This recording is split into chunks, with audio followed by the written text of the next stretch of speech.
Education is sacrosanct in the development definition of any society. And where there's no education, there's bound to be poverty. Hello and welcome to Noble TV Live. My name is Gray Admona and I have with me Comrade Augustine Omilo. Welcome to Noble TV Live. Thank you very much. Our definition of statehood appears to be, problem attuned. Who was the other scholar that there's no way you talk about development without crisis? But this wavelength, we're talking about an increasingly disturbing aspect of development, the rising cost of education. Education is sacrosanct in the development definition of any society.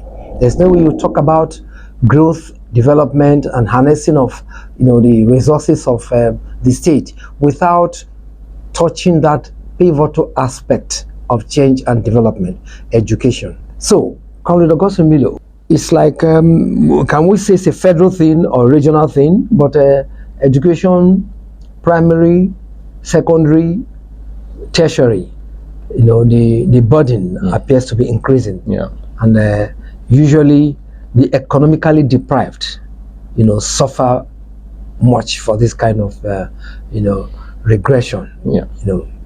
Yes, great. Thank you very much. Yeah. I like it when you said education is pivotal to Yes. development. Yes. Whatever developments you are talking about, it could be scientific and all that. Yes. Yes, it is true. Now, because the dictionaries, all of them describe education or define education as a process of imparting knowledge and skill to individuals, whether informally or formally. Yes. Now, if that definition goes thus or like that way, it means there's a purpose for that education. And where there's no education, there's bound to be poverty. And that is why, for me, there's looming spread of poverty in Nigeria as a result of cost of education. It has become very embarrassing because when in 1976, the country actually embraced the UNESCO principle of education, wherein we introduced a 6334 system. Even though it came to full fruition in 1999, it was expected that education from primary to at least JS3 level will be completely free in Nigeria. But I don't see it being so now. Now, because if you see how parents are now battling to make sure that their children are in school today in Nigeria, in many states, you will understand what I'm talking about. And if you take it up from even JS3 to SS3 also, which is at the secondary level, and you move from there. So the higher you go, the more difficult it is for any Nigerian to now access education. What that means is that the axiom that education helps to close the gap between the rich and the poor is gradually fading away, because it is only the rich now that can actually afford education in the country, and which means that gap between the rich and the poor is going to widen, and as it's widening, it creates opportunity for people to be poor. And if people are poor, they will be poor not only in financial terms, they will be poor intellectually. And if you are poor intellectually, it means that even when we're talking about credible elections, you can be talking of a credible election to people who understand what you mean by credible elections. People that are hungry, that are not educated, cannot be taught just one day about how elections should be organized to be fair and free. Now, you go to places like US and the UK. For instance, the US, education for the citizens from year 6 to year 16 is completely free. What they do, if you finish from your class as a person, the textbooks you are given, because it's completely free, the textbooks you are given, you hand over to whoever is your relation, your siblings, for them to use again. And if there's nobody who is going to use it, you return to the school, because the government gives you all those things to make sure that it is free. So you don't have to think about it. If you move into US today now, you can be sure that you'll be guaranteed, or your children will be guaranteed education. The same thing applies to many other developed nations.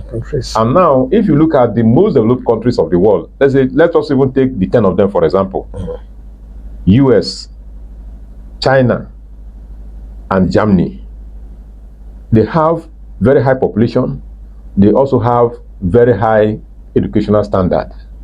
Now, compare it now to the most underdeveloped nations of the world. Yes, they may have population, but their people are poorly educated. If in Nigeria, we cannot afford to create a system where a child is sure that he can go to school without stress, there's danger. The education loan, the federal government promised when it came to power in May last year. Today, nobody has been able to access loan. No student have been able to access it. And even when they are going to access it, I tell you the truth, because of the insincerity of Nigerians, it may be very difficult to manage. Even people who get employment after graduation may not pay. They will be hiding under the cloak of the fact that they don't have employment. And people that may not even have employment, how would they be able to pay such loans? Now, it comes to mind, we have what they call TED Fund. That's a Tertiary Education Trust Fund. What are we doing with this? You see, if you go to universities, you see structures, they will write sponsored or produced by TED Fund and all that. Structures, physical structures, you see them. But you have about 7 trillion naira in this fund, TED Fund. Why not also deploy this money as education fund, wherein it will serve as a grant to people who are genuinely in need of this money? So that once it is given to you, you go to school, you complete your education, you don't need to go to anywhere to say you are paying back. Because these monies, apart from the banks or the companies that are paying tax on education, and the monies are going into this TED Fund, individuals and corporate organizations can be convinced to also once in a while donate into this fund. You have, for someone now who has, you don't have any child in school again, and you are still making money. There's nothing stopping you from once in a while think about what you have earned and donate willingly to this fund so that children can get access to fund. But unfortunately, that's not the case. So there's looming poverty in the land as a result of cost of education. Even before independence in 1960, we had the universal primary education in the old Western region, the 50s, before independence. And the age bracket of the political leadership tilts towards that area. Because Mr. President today, his age bracket definitely connects with the products of universal free primary education in Western Nigeria. That produced even people like Professor Ibidakpo Obe, Professor Ayodele Awojobi, Professor Wole Soyinka, Professor, so name it, Bode Showande, Dakpa Deluba, so many of them. So it didn't occur to Mr. President that he could recycle that benefit instead of talking about education loan. That today, you are used to driving on the express. There's one phenomenon, one driving from called Mirage. You are driving on the express, you see pools of water maybe 200 meters ahead of you. As you are going, it's disappearing into dry, So the education loan, I hope you do not, compare with the experience of the driver on the expressway that sees pools of water only as an optical illusion. What do you think? Yes, it may at the end of the day. That's what it is. Because if you look at it now, since it was proposed as a palliative, during the... Because, sorry to interrupt you. Why is it that 90% of Tinubu's palliatives, they are mostly, paper decorated? They don't leave the province of the paper. No. Because anyway, that may be another discussion for another day. Because when they were talking about palliatives then, and I was telling them that they must define what palliative meant. So now in the 2023 supplementary budget, first of all, 5 billion was originally proposed for this education loan. At a point, the legislators, particularly the House of Representatives, they saw another 5 billion that was meant for presidential hatch. Is it hatch? How do you pronounce it now? Yacht or something. The yacht. The yacht. The yacht you're talking about. So did they buy it? They have bought it already before even the proposal came. Why are they going to use it? Ekpe or Lekki? I don't know. So now, the House of Representatives said, no, we don't need this now. Let us add that 5 billion to the 5 billion that was originally proposed for education loan, so that it can make it 10 billion, so that it can help go round. But as I speak to you, that budget of 2023, I'm not aware of it being implemented even as we speak, except for the fact that only Ministry of Works was given 50% of what was provided in that supplementary budget, and the ministry, Federal Capital Territory.